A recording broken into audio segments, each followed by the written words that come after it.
Assalamualaikum warahmatullahi wabarakatuh. Perkenalkan, nama saya Nadia Alhamdulillah dari kelas T4C dengan NIM 23314070711107. Oke, saya dari Fakultas Vokasi Program Studi Teknologi Informasi Universitas Paramadina. Jadi di sini saya akan menjelaskan tentang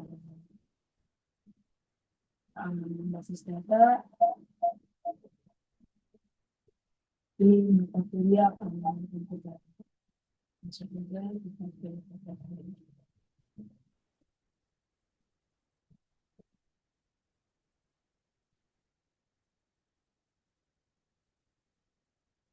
Oke, jadi yang pertama-tama apa sih keamanan basis data? Jadi keamanan basis data adalah serangkaian langkah dan mekanisme yang digunakan untuk menjaga integritas, kerahasiaan, dan ketersediaan data yang disimpan dalam sistem manajemen basis data atau biasa disebut DBMS. Next, jadi selanjutnya ada tujuan keamanan basis data. Yang pertama itu kerahasiaan, jadi melindungi data dari akses tidak sah. Lalu yang kedua ada integritas, menjaga data tetap akurat dan tidak dimodifikasi secara tidak sah.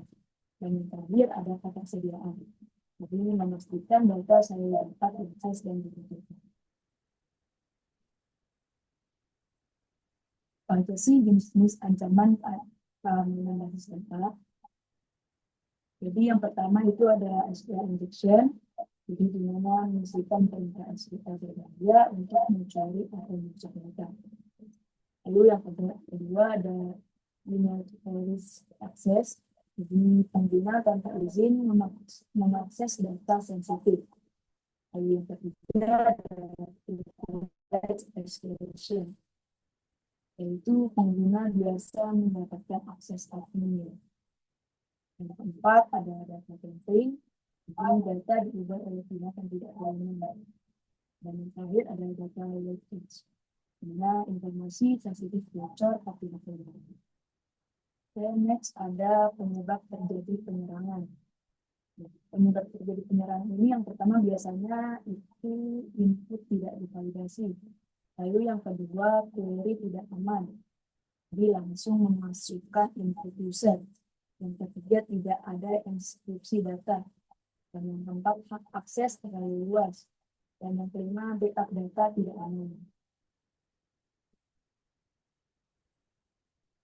Nah, di sini ada penjelasan apa itu SQL injection atau SQL injection.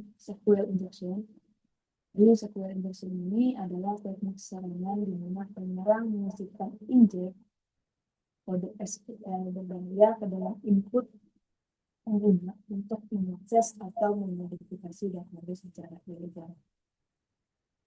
Oke, jadi karena di sini ada SQL injection, akan saya implementasikan proof of concept ini. Jadi kita langsung aja ke Localhost yang sudah saya bikin.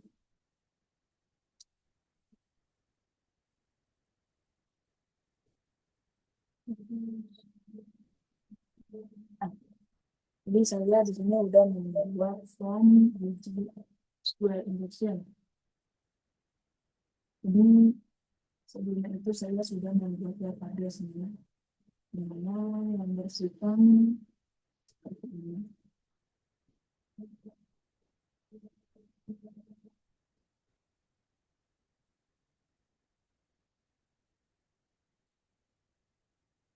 Saya sudah membuat database DB user yang di mana di sini ada tabel user. Kita terus. Nah, di sini ada beberapa data admin dengan username dan password.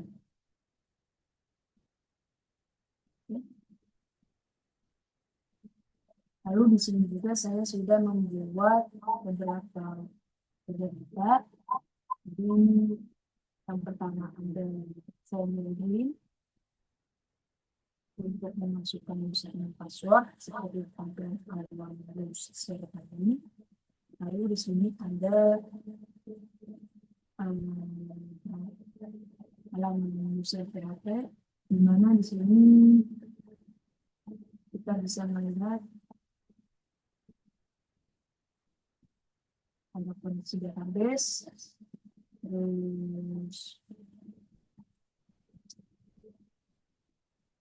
SQL ini yang tentang terhadap SQL injection. Dan di sini nanti kita akan mencoba bagaimana kalau dengan query ini kita akan bisa SQL injection.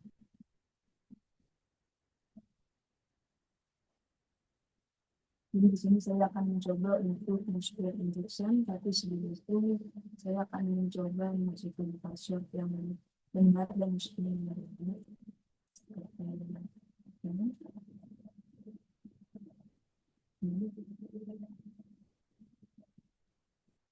Nah, seperti ini tulisannya jika kita berhasil melakukan memasukkan jaringan yang tepat dan admin yang sesuai dengan database. Dan juga kita melakukan memasukkan username yang salah atau password yang salah, maka akan seperti itu. Nah, maka akan muncul tulisan username atau password salah.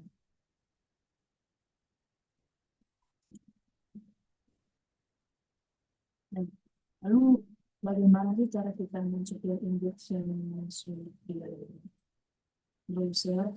Nah, tapi karena di sini saya melakukan hasil sendiri, jadi saya tidak akan melakukan. Kita biasanya itu pada paper sesuai yang saya sudah pelajari.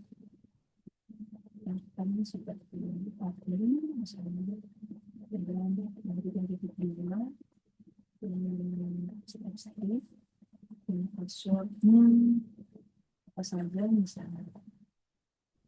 Kita lagi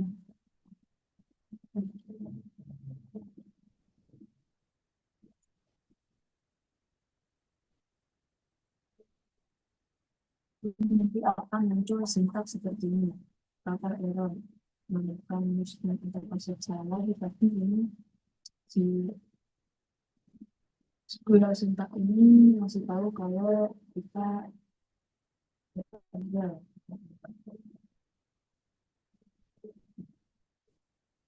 Kalau misalnya nggak bisa pakai ini, biasanya saya itu pakai yang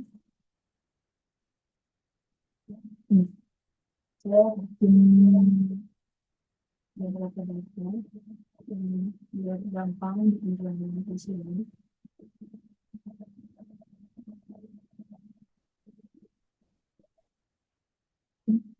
Kita misalnya menggunakan ini. Nah, kita berhasil melakukan SQL injection dengan melakukan username seperti ini, admin or 11, dimana ini adalah ID ya biasanya. Kalau kita dibuat, nah, ini juga berhasil karena saya menggunakan dua data ini misalnya. Oke, gimana cara kita mencegahnya agar kita tidak berpengaruh SQL injection, yaitu dengan kemudian menyiapkan beberapa kode database ini. Di sini.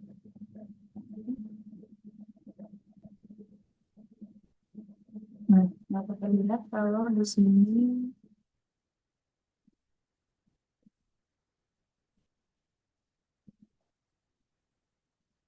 menggunakan prepare statement di mana untuk menghindari SQL injection. Lalu di sini juga ada parameter buat eksekusi query. Kita coba lagi.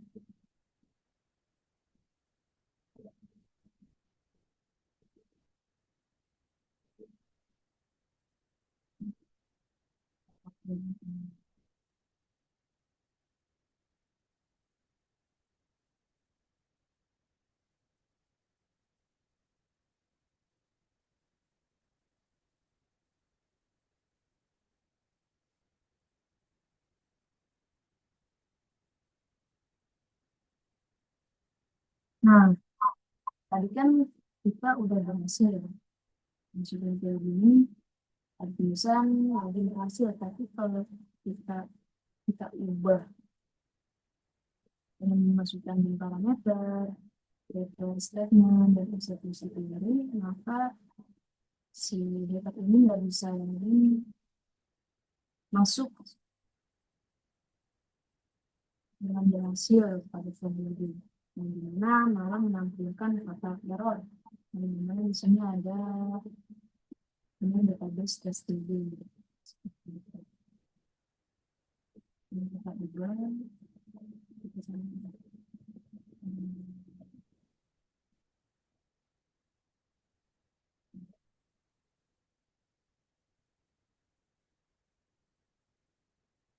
Oh iya ini DB tapi ini jadinya kalau misalnya kita udah melakukan fitur statement, dan parameter, dan eksekusi dari dan dari kita berhasil, tapi di sini malah username atau password seperti itu.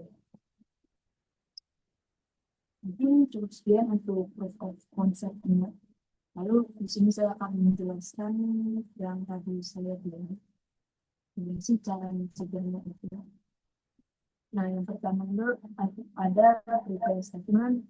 Jadi menggunakan prepare untuk menyiapkan query yang aman.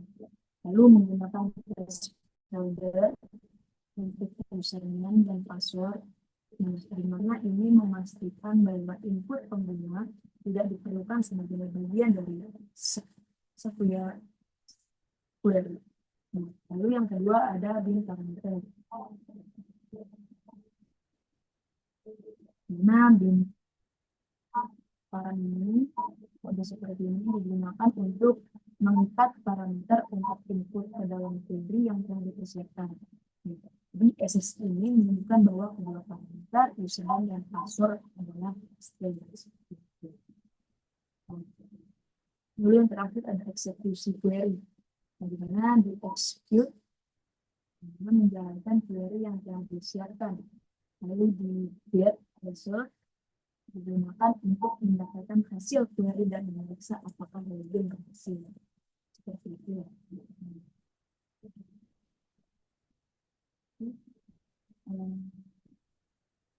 Cukup sekian penjelasan mengenai keamanan data dari saya. Kurang ada yang berkenan, bisa yang mendukung, yang